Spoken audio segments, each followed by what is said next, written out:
Hello everyone, स्वागत है आपका रेप्लिका वर्ल्ड में। आज हम डिस्कस करेंगे केवीएस इंटरव्यू के बारे में।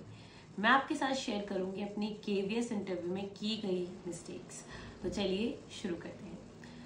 मैं केवीएस के लिए इंटरव्यू देने गई थी for the post of PGT biology. तो जो ये हमारा इंटरव्यू हुआ था, ये हुआ था कोलकाता में। अब इस इंटरव्यू में मैंने प्रिपरेशन तो की थी, पर मेरे से क्या क्या मिस्टेक्स हुई इसके बारे में मैं आपसे बात करूंगी, ताकि वो मिस्टेक्स आप ना करें। तो जब मुझे पता चला कि मैं इंटरव्यू के लिए सेलेक्ट हो गई हूँ, तो मुझे बहुत ज़्यादा खुशी हुई, जैसे कि सबको होती है। और इंटरव्यू की तैयारी करने के लिए ऐसा नहीं है कि बहुत ज़्यादा टाइम मिला, पर ऐसा भी नहीं था कि बहुत कम टाइम मिला, ठीक ठाक टाइम मिला। क्योंकि 21 तारीख को हमारा जो रिजल्ट है वो आ गया था और अगले महीने की 17 तारीख को हमारा इंटरव्यू था। तो लगभग हम कह सकते हैं कि 1 महीने के आसपास हमें टाइम मिला था। पर क्या होता है ना, कई बार हमें इतना ज़्यादा ओवर कॉन्फिडेंस होता है अपने ऊपर कि हमें अगर 1 दिन का समय भी मिलेगा या फिर हम तैयारी ना भी करें तो हमारा इंटरव्यू अच्छा जाएगा।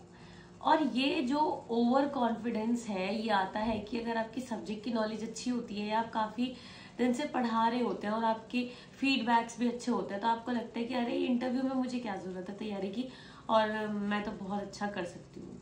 हालांकि ऐसा नहीं है कि मैंने प्रिपेयर नहीं किया था, प्रिपेयर किया था, बस कुछ ओवर कॉन्फिडेंस वाले फैक्टर्स ही रहे जिसकी वजह से मैंने एक बहुत बड़ी गलती अपने इंटरव्यू में की। तो जब मैं इंटरव्यू के लिए गई तो वहाँ पर उन्होंने मेरा इंट्रोडक्शन पूछा था। इंट्रोडक्शन वॉज फाइन, मैंने इंट्रोडक्शन बहुत अच्छी तरीके से दिया, अपना बहुत अच्छी तरीके से अपने आप को इंट्रोड्यूस किया। और पूरा जो मेरा इंटरव्यू था वो इंग्लिश लैंग्वेज में ही चला, and that was pretty good. मतलब अगर लैंग्वेज के हिसाब से देखिए तो मुझे लगता है कि मेरी स्पोकन इंग्लिश ठीक है। इसके बाद फिर उन्होंने मुझे बोला कि आप जाइए और पढ़ाइए कोई भी टॉपिक, जो भी आपको मन करता हो। तो फिर यहाँ पर मैंने जो टॉपिक चूज किया था वो था किंगडम फंजाई, क्योंकि उस टाइम पर मैं अपने स्कूल में जहाँ पर मैं पढ़ाती हूँ वहाँ पर मैं किंगडम फंजाई पढ़ा चुकी थी और मैंने बहुत अच्छे से पढ़ाया था और बच्चों को बहुत अच्छे से समझ भी आया था। तो मुझे ये था कि मेरी अच्छी खासी पकड़ है इस टॉपिक पे।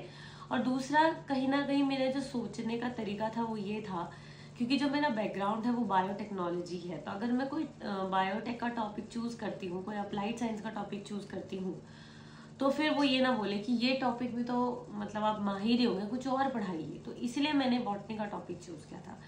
आपको ये बात ध्यान रखनी है कि टॉपिक जो आप चूज करते हैं एनसीईआरटी में से ही चूज करना होता है। यानी कि अगर आप पीजीटी के लिए जा रहे हैं तो 11th-12th के एनसीईआरटी से आपको टॉपिक चूज करना होता है। टीजीटी के लिए तो 6 to 8 और पीआरटी के लिए तो 1st to 5th में से चूज करना पड़ता है। तो मैंने किया तो उसमें से ही चूज है, मतलब उसमें से ही चूज किया था।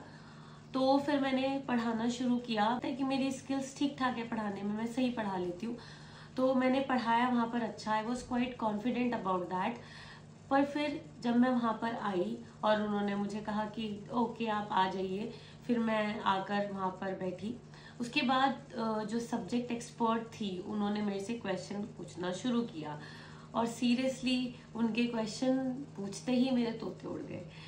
ऐसा इसलिए क्योंकि शी वॉज अ बॉटनिस्ट, मतलब कि वो बॉटनी एक्सपर्ट ही थी, और उनकी एक्सपेक्टेशंस उस टॉपिक से रिलेटेड कुछ ज़्यादा ही थी, मतलब डिफरेंट ही थी।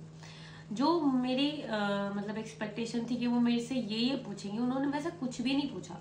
एनसीईआरटी में से तो एक भी सवाल नहीं पूछा उस टॉपिक को लेके, उन्होंने कुछ और ही पूछना शुरू कर दिया। She was more interested in books.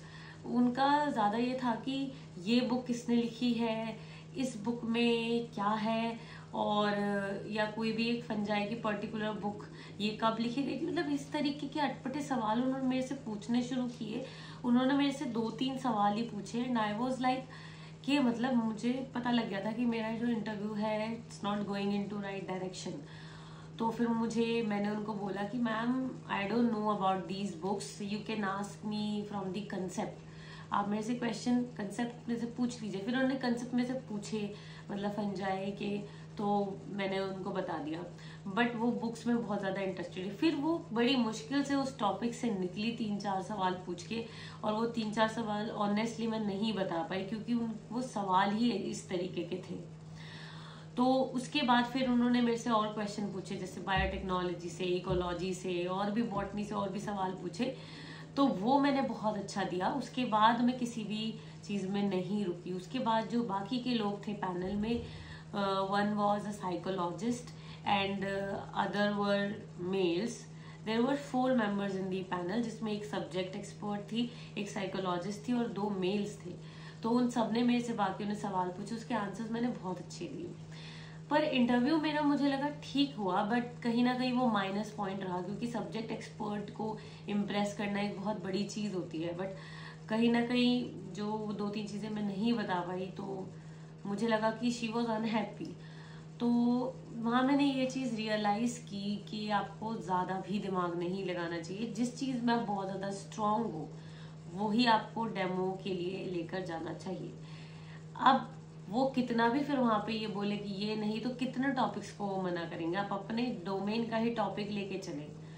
तो ये बहुत इंपॉर्टेंट चीज़ है। ज़्यादा अगर आप दिमाग लगाते हैं तो कई बार आपको भारी भी पड़ जाता है। आपको ऐसा लगता है कि एग्जाम में अगर एनसीईआरटी से बाहर नहीं आएगा या एनसीईआरटी से आता है तो क्वेश्चंस तो वो कहीं से भी पूछ सकते हैं, क्योंकि उनकी एक्सपेक्टेशंस बहुत होती है, तो वो कुछ भी पूछ लेती है। अब जैसे कि मेरा जो कोर था वो बायोटेक था ना, तो बॉटनी नहीं था, तो एमएससी में जो बॉटनी में पढ़ाया गया होगा ऑब्वियसली वो मुझे नहीं पता होगा, तो वो मेरे से अगर पूछेंगी तो वो ऑब्वियसली मैं नहीं बता पाऊंगी। तो यही एक मेरा ड्रॉबैक रहा, जो कि मुझे लगता है नहीं करना चाहिए था। तो ये गलती आप बिल्कुल भी मत करना। बाकी तो और भी बहुत सारी चीज़ें हैं जो हमें इंटरव्यू में जो गलतियाँ नहीं करनी चाहिए, उस पर मैं ऑलरेडी एक वीडियो बना चुकी हूँ, या फिर हम कभी और बात करेंगे। बट मेरा आज का वीडियो बनाने का मेन मोटिव यही था कि मैं आपसे अपनी मिस्टेक शेयर करना चाहती थी।